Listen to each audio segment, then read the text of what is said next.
Wyobraźcie sobie limuzynę, która przez niemal 4 dekady była na rynku synonimem stateczności, oazą świętego spokoju i ostoją tradycyjnych napędów hybrydowych, a teraz bezczelnie zrzuca starą skórę, by stać się technologicznym i stylistycznym manifestem nowej ery. Miałem okazję spędzić kilkanaście minut za kierownicą najnowszego Lexusa ES 8 generacji w topowej, w pełni elektrycznej wersji 500e i muszę Wam uczciwie przyznać, że ten samochód wywołał we mnie potężny natłok skrajnych emocji. Z jednej strony ten japoński kolos wręcz poraża rewelacyjnym poziomem wyciszenia oraz gabarytami, którymi bezpardonowo wpycha się w lukę po wycofanym flagowcu LS. Z drugiej stawia wielki znak zapytania nad tym, czy dotychczasowi niezwykle konserwatywni klienci odnajdą się w tak zradykalizowanym cyfrowym świecie. Zapraszam Was na pierwsze, jeszcze ciepłe wrażenia z polskiej prezentacji tego modelu.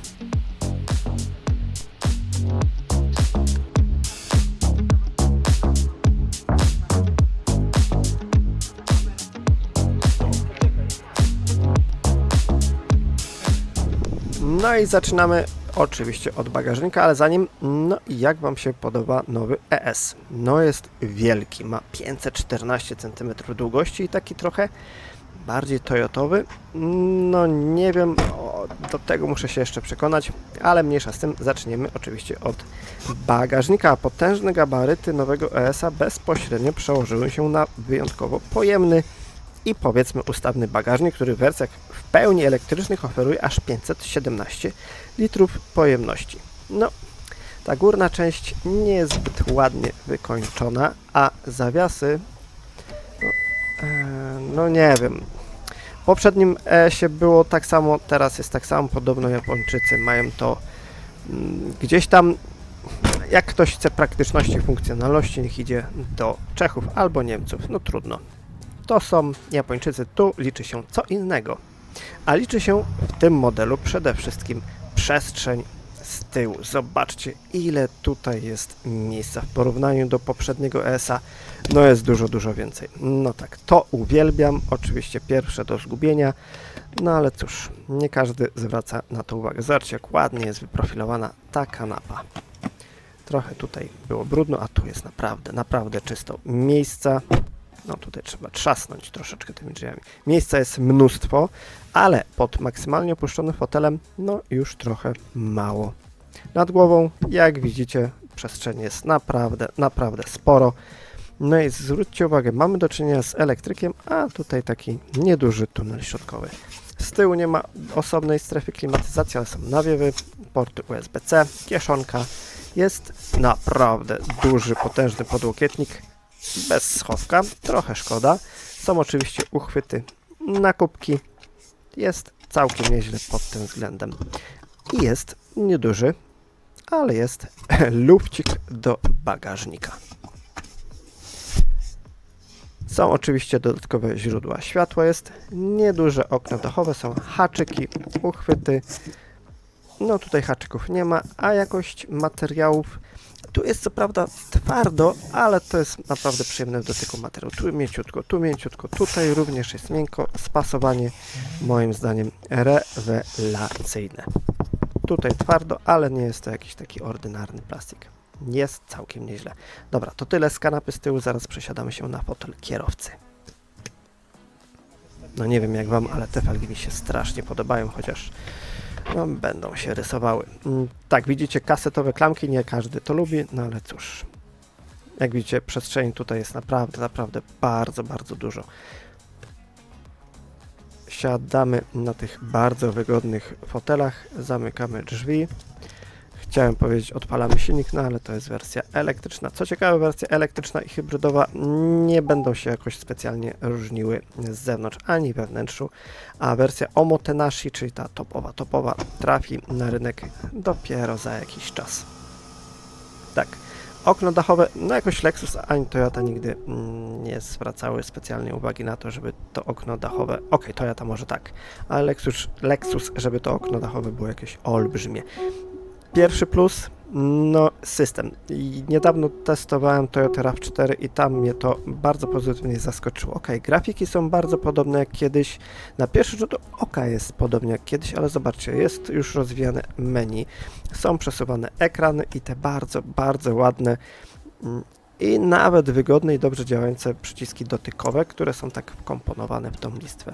Są nawiewy oczywiście, takie trochę rachityczne, jest ładowarka indukcyjna, dodatkowe porty USB-C, tu jest jedyny fragment Piano Black, za to plus, ładna roletka, nawet fajne, myślałem, że to jest sztywna, a to proszę, chowa się tam głęboko, bardzo fajnie to wygląda, roletka zasłaniająca uchwyty na kubki, schowek dość pojemny, wyłożony miękkim i przyjemnym w dotyku materiałem.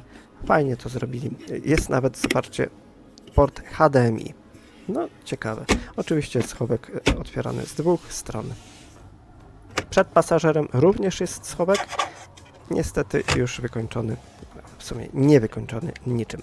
Na plus te wirtualne zagary. Ok, to jest ekran niczym nie osłoniony, chociaż w tle jest taki miękki materiał chyba zapobiegający odbiciu światła, ale samo działanie tego ekranu naprawdę na plus i to muszę pochwalić, bo wcześniej w Lexusach ten ekran przed kierowcą no nie był zbyt ergonomiczny i niezbyt wygodny w obsłudze. Kolejne te ukryte hide jakoś tam buttons, jakoś tak to się nazywa. Bardzo ładnie to wygląda, tak pod skórą ukryte, dopiero to się pojawia jak uruchomimy auto. Tu jakość materiałów naprawdę bardzo, bardzo przyjemna. Wszystko jest miękkie, dobrze spasowane, nic nie trzeszczy, nic nie skrzypi. No moim zdaniem na plus, ale to jeszcze sprawdzę podczas dłuższego testu, gdy auto do mnie trafi na trochę dłużej, za jakiś czas, mam nadzieję, że niedługo. Jeszcze rzut oka po wnętrzu i zaraz sprawdzimy, co jest pod maską, a tam, no tam w zasadzie nie będzie za dużo do oglądania, bo jest to napęd elektryczny. Akurat ten konkretny model to jest ES350e. Za chwilę będą ujęcia z jazdy, ale to będą ujęcia z jazdy ES500e, czyli tym mocniejszym. Tutaj zaślepka pod coś, tutaj, no tutaj się wyszarpałem oczywiście akumulator. Wszystko zakryte.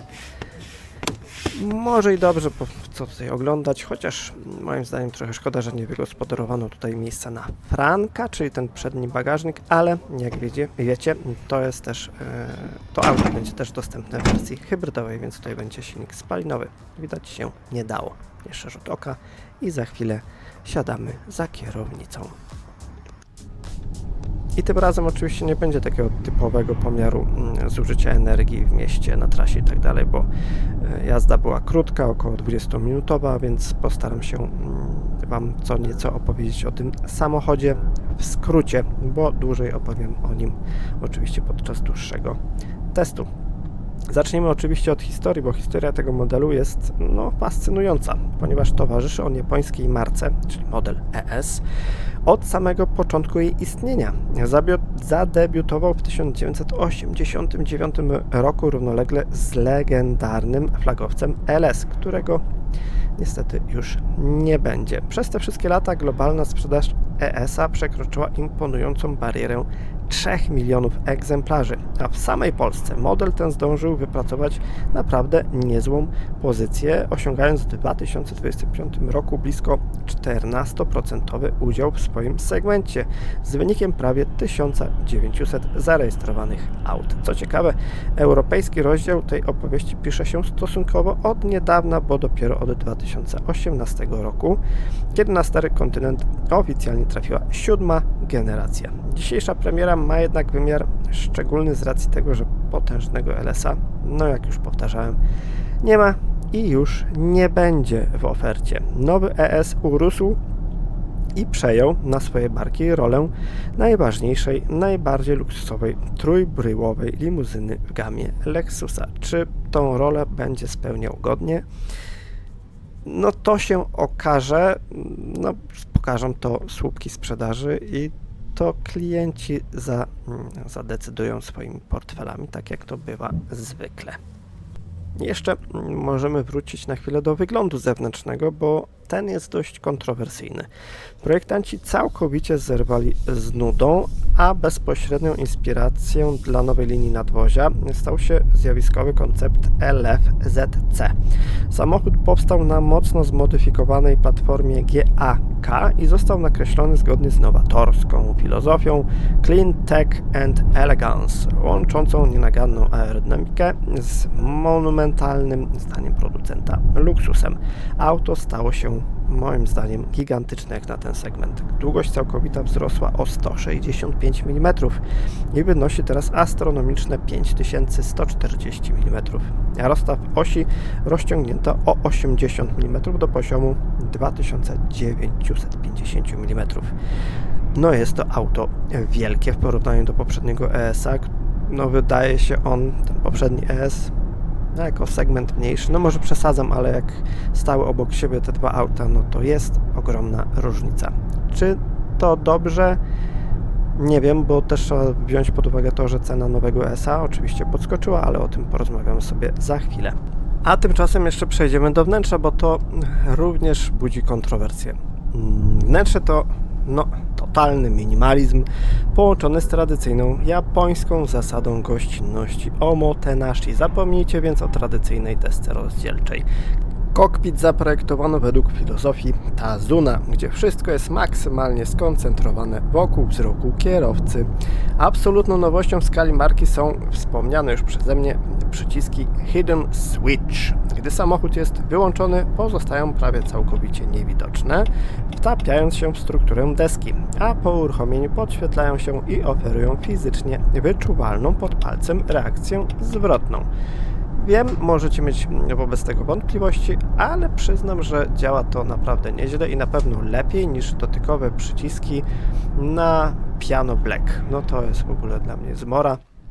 A tutaj, jak widzicie, Piano Black jest tylko przy fragmencie wokół tego małego selektora trybów jazdy. No, to jest akceptowalne moim zdaniem.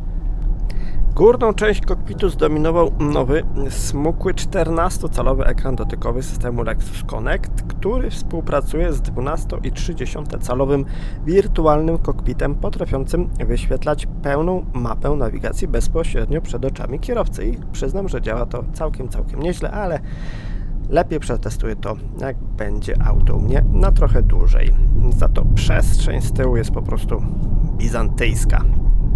No tak, tutaj sonometr podczas jazdy padł, więc nie będę tutaj Wam mówił, jaka była średnia hałasu. Było całkiem nieźle, dopiero na drodze ekspresowej stało się troszeczkę głośniej, ale to później. Ilość miejsca na nogi dla pasażerów tylnej kanapy wzrosła w porównaniu z poprzednikiem o 77 mm, czyli całkiem nieźle. I teraz wynosi potężne 1102 mm.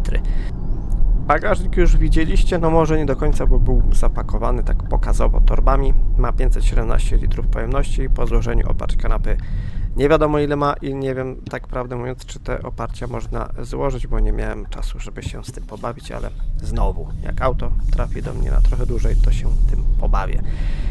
Ale chyba najważniejsze jest to, co jest pod maską i o ile teraz jadę wersją elektryczną topową ES500e, która prowadzi się bardzo przyjemnie, zużywa bardzo mało energii, o tym zresztą powiem później, tak nie okłamujmy się, filarem sprzedaży będzie wersja hybrydowa. I w ofercie pojawi się klasyczna, niezwykle oszczędna, pełna hybryda o oznaczeniu ES300H 6. generacji o mocy 201 koni mechanicznych, która ma zużywać średnio 4,852 litra paliwa na setkę.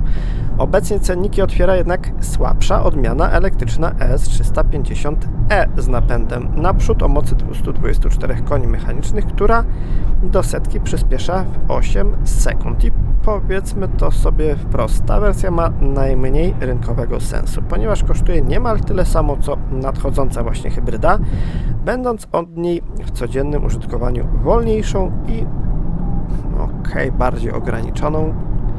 No chyba niezbyt dobrze to zabrzmiało, ale chyba taka jest prawda, więc albo hybryda, albo topowy elektryk, bo po co się bawić w półśrodki. Wy jeszcze sobie posłuchajcie, jak brzmi ES na drodze ekspresowej. Sonometr jak na złość nie działa, a tymczasem jeszcze przeanalizujmy sobie cennik. No bo klasyczna, uwielbiana przez klientów hybryda ES300H w bogatej specyfikacji Prestige została wyceniona już promocyjnie na bardzo atrakcyjne 260 100 zł przy cenie katalogowej niemal 300 000 zł, co w leasingu Kinto One pozwala wyjechać z salonu z ratą od 1990 zł netto miesięcznie. A jeśli zamarzy Wam się hybryda z napędem na 4 koła E4, cena promocyjna wzrośnie do 273 100 zł. I w tym miejscu pojawia się największy dylemat tej gamy, czyli słabszy elektryk ES350e z napędem na przód, który kosztuje promocyjnie 280 500 zł. Dopłacamy więc wyraźną sumę względem hybrydy, dostając auto o identycznym sprincie do setki wynoszącym 8 sekund i prędkości maksymalnej ograniczonej do 160 km na godzinę, tracąc przy tym całkowitą bezstresowość w długich trasach. Ok. Topowy wariant z zaawansowanym napędem Direct4, którym teraz jadę, o mocy 343 koni mechanicznych, kupicie w promocji za 294 600 zł. Różnica w cenie między słabym a mocnym elektrykiem to skromne 14 100 zł. W zamian dostajecie potężną elastyczność, napęd na obie osie i kapitalne 5,5 sekundy do setki. No sami sobie to przekalkulujcie i sprawdźcie, co Wam bardziej odpowiada. Moim zdaniem wybór jest chyba oczywisty, albo hybryda, albo mocniejszy elektryk. Nie wiem, po co jest to 350e. Chyba taki figurant cennikowy. No i chyba czas na małe podsumowanie. Moim zdaniem 8. generacja Lexusa ES to bez wątpienia samochód przełomowy, odważny i naprawdę nowoczesny, ale czy rewolucyjny dla Lexusa? Być może. No ciężko powiedzieć, jak będzie z tym modelem. Na pewno będzie miał spore powodzenie, ale czy będzie aż tak lubiany jak poprzedni, ustępujący w zasadzie ES, którego jeszcze możecie gdzieś tam dostać w salonie? Sam nie wiem. Topowa odmiana 550e ma baterię o pojemności 75 kWh i jak sami zaraz zobaczycie, przy zużyciu energii w takich zróżnicowanych warunkach na poziomie 14,5-14,6 kWh na 100 km, daje nadzieję na całkiem niezły zasięg. No ale czy to będzie częściej wybierane niż hybryda? No nie wiem, chyba nie. Dajcie znać w komentarzach, co o tym myślicie. Dzięki za oglądanie i do zobaczenia.